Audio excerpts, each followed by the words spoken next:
3 ingredients for the best cacio e pepe of your life. Cacio, which means cheese, but not any. We're using Pecorino Romano. Pepe, and I'm sure you know what is that, spaghetti.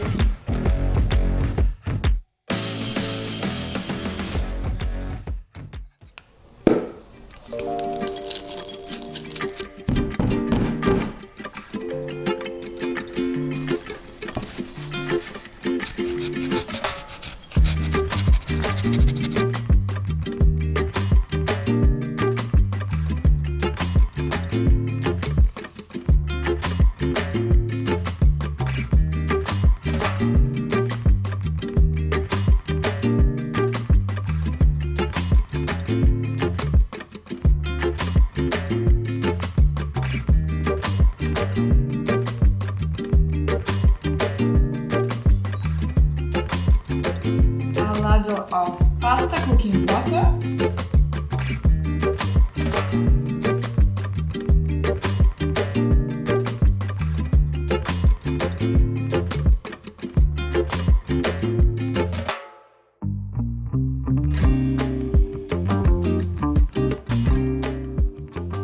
I have my heat off and I pour here my cheese.